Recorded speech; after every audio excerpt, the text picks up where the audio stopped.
Hello aspirants, welcome to my YouTube channel UPSC Wings. இந்த வீடியோல நம்ம பார்க்க போறது டிசம்பர் 13 ஓட current affairs. First news update 2027 ஓட census பத்தினது. இந்த சென்சஸ் ரெண்டு ஃபேசஸ்ல கேரி அவுட் பண்ணலாம் அப்படின்னு சொல்லி டிசைட் பண்ணியிருக்காங்க. ஃபர்ஸ்ட் வந்து house listing and housing census. இது ஏப்ரல் 2026ல இருந்து செப்டம்பர் 2026 வரைக்கும் கேரி அவுட் பண்ண போறாங்க. நெக்ஸ்ட் பாப்புலேஷன் எனிமரேஷன் சென்சஸோட ஃபேஸ், அதாவது PE. இதுல காஸ்ட் டேட்டாவை எலக்ட்ரானிக்கலி கேதர் பண்ணி அதை வந்து சேவ் பண்ணுவாங்க.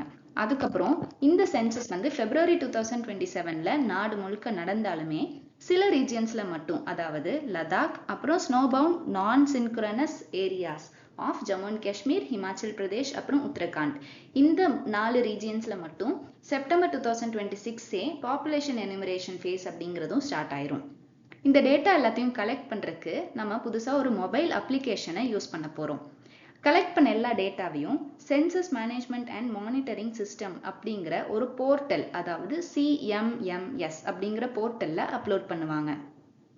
எந்தெந்த மினிஸ்ட்ரிஸ் எல்லாத்துக்குமே எப்பப்போ இந்த டேட்டா சென்சஸ் மூலமா நமக்கு கிடைச்ச டேட்டா அவங்களுக்கு எப்பெல்லாம் தேவைப்பட்டாலுமே அவங்களால அதை மிஷின் ரீடபிள் ஃபார்மேட்ல ஆக்சஸ் பண்ண முடியும். இதை தான் சென்சஸ் ஆஸ் அ சர்வீஸ் அப்படின்னு சொல்லி சொல்றாங்க. அடுத்த நியூஸ் அப்டேட், கோல் சேத்து விண்டோ. இந்த விண்டோ மூலமா நமக்கு கோல் லிங்கேஜஸை லாங் டேர்ம் இண்டஸ்ட்ரியல் யூஸ்க்காகவும் எக்ஸ்போர்ட்காகவும் ஆக்ஷன் பண்ணிக்க முடியும். கோல் சேத்து விண்டோவை நான் ரெகுலேட்டட் செக்டர், அதாவது NRS லிங்கேஜ் ஆக்ஷன் பாலிசிக்கு கீழே ஆட் பண்ணியிருக்காங்க. இந்த பாலிசி 2016க்கு கீழே கொண்டு வந்து அந்த வருஷத்துல கொண்டு வந்திருக்கோம். இந்த பாலிசியில ஒரு பொருள் ஆட் பண்றாங்க அப்படின்னா எந்த டொமஸ்டிக் பையரால வேணாலும் இதுல இந்த ஆக்ஷன்ல பார்ட்டிசிபேட் பண்ணி அதை வந்து ப்ரொக்யூர் பண்ண முடியும். ஆனா கோல் சேத்து விண்டோன் படி கோக்கிங் கோலை மட்டும் இன்னும் நம்ம இந்த விண்டோ கீழே ஆஃபர் பண்ணாம இருக்கோம். இப்போ இந்த விண்டோவை புதுசா கிரியேட் பண்ண வேண்டிய பர்பஸ் என்ன அப்படின்னா, ஓன் கன்சம்ஷனுக்காக கோல் யாருக்காவது எந்த இண்டஸ்ட்ரீஸ்க்காகவாவது யூஸ் ஆகணும் அப்படின்னா அவங்க இந்த ஆக்ஷன்ல பார்ட்டிசிபேட் பண்ணி கோலை வாங்கிக்கலாம். எக்ஸ்போர்ட்காகவும் வாங்கிக்கலாம்.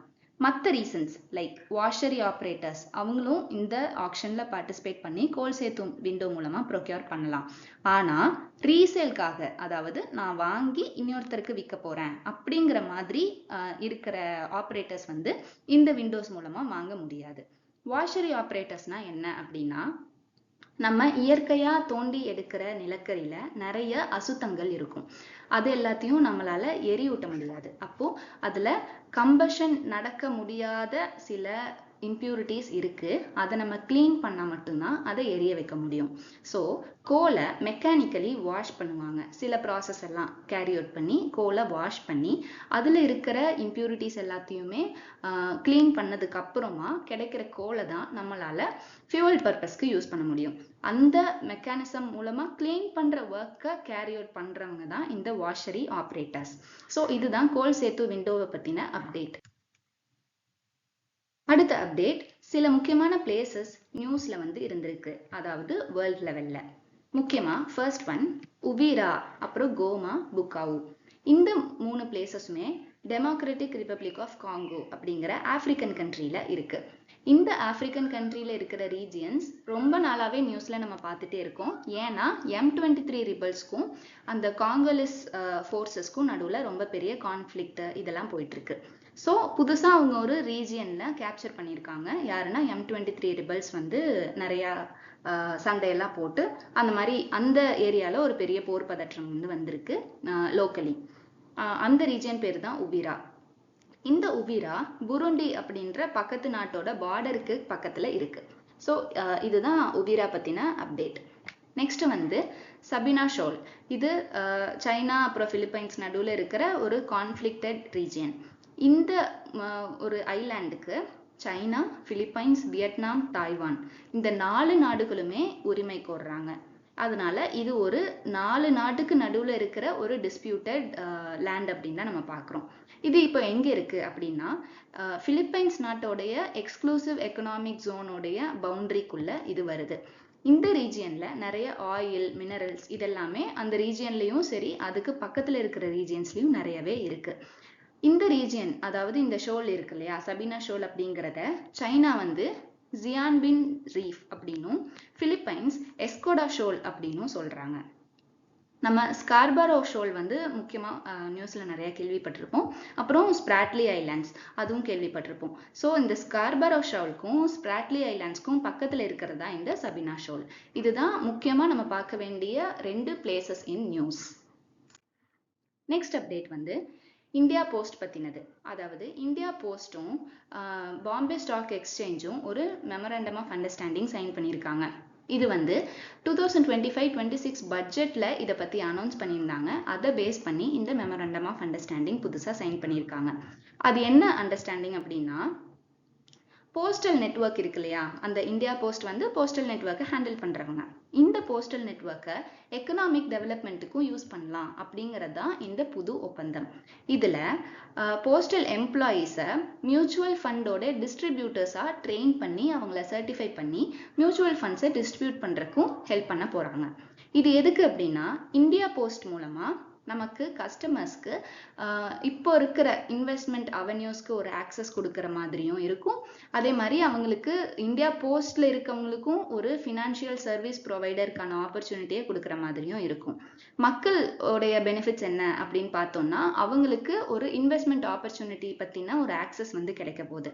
ஸோ இதுக்கு முன்னாடி நல்ல அவேர்னஸ் இருக்கிற, அப்புறம் அப்ரோச் பண்ண முடிஞ்ச மக்களால் மட்டும்தான் போய் இன்வெஸ்ட் பண்ண முடியும் அப்படிங்கிற நிலை மாறி டெமோக்ரட்டைஸ் பண்ணணும் அப்படின்னு சொல்லிட்டு தான் இந்த ஸ்டெப்பை வந்து கவர்மெண்ட் முன்னெடுத்திருக்காங்க. அதுக்கப்புறமா இந்த ஃபினான்ஷியல் மார்க்கெட்ஸ்ல இன்னும் நிறைய வைடர் பார்ட்டிசிபேஷனை ப்ரமோட் பண்ணணும் அப்படிங்கிறதும் இதோட எய்மா இருக்கு. இந்த மெமரண்டம் ஆஃப் அண்டர்ஸ்டாண்டிங் 3 வருஷத்துக்கு வேலிடா இருக்க போது.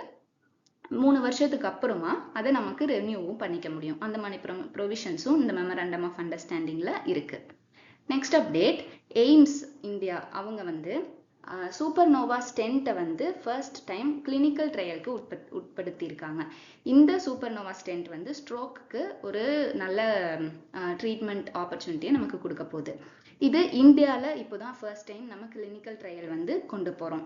இதுக்கு முன்னாடி சவுத் ஈஸ்ட் ஏஷியாவில் கிட்டத்தட்ட 300 பேஷண்ட்ஸை இந்த டிவைஸ் ஏற்கனவே ட்ரீட் பண்ணியிருக்கு. இப்போ இந்த சூப்பர்னோவா ஸ்டென்ட் அப்படிங்கிறது இனிமே இந்தியாவிலே நம்ம மேனுஃபேக்சர் பண்ண போகிறோம் அப்படின்னு சொல்லியிருக்காங்க.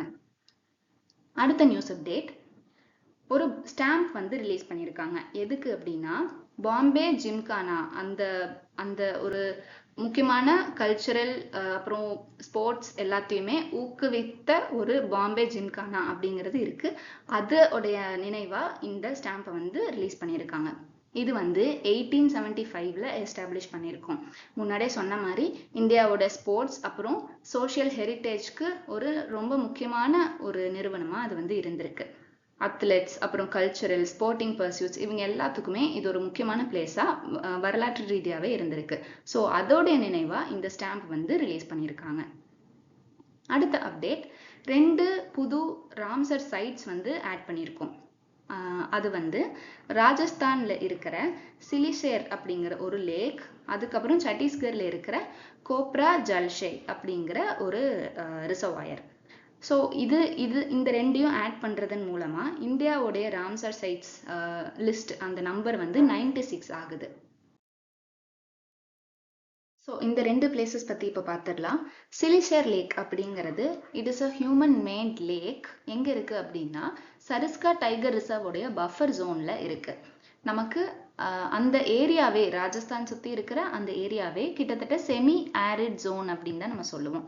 ஸோ அந்த இடத்துல சிச்சுவேட் ஆகிருக்கிறனால இந்த லேக் வந்து அங்கே இருக்கிற மக்களுக்கு முக்கியமான நீர் ஆதாரமாகவும் மற்ற உயிரினங்களை சப்போர்ட் பண்ணுற ஒரு வாட்டர் ரிசோர்ஸாகவும் இருந்திருக்கு. இந்த லேக் வந்து வல்னரபிள் ரிவர் டர்ன் அப்படிங்கிற அந்த ஸ்பீஷீஸை சப்போர்ட் பண்ணிட்டு இருக்கு. அந்த பேர்டு தான் இந்த இமேஜ்ல இருக்கிறது.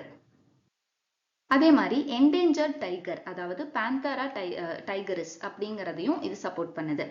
இந்த லேக் வந்து கிட்டத்தட்ட உலகத்துல இருக்கிற மொத்த பிளாக் ஸ்டோக்கோடைய பாப்புலேஷன்ல 1% இந்த லேக் தான் சப்போர்ட் பண்ணிட்டு இருக்கு. அந்த இமேஜ் தான் நம்ம இங்க பாக்குறோம். இதுதான் பிளாக் ஸ்டோக். நெக்ஸ்ட் வந்து கோப்ரா ஜல்ஷே.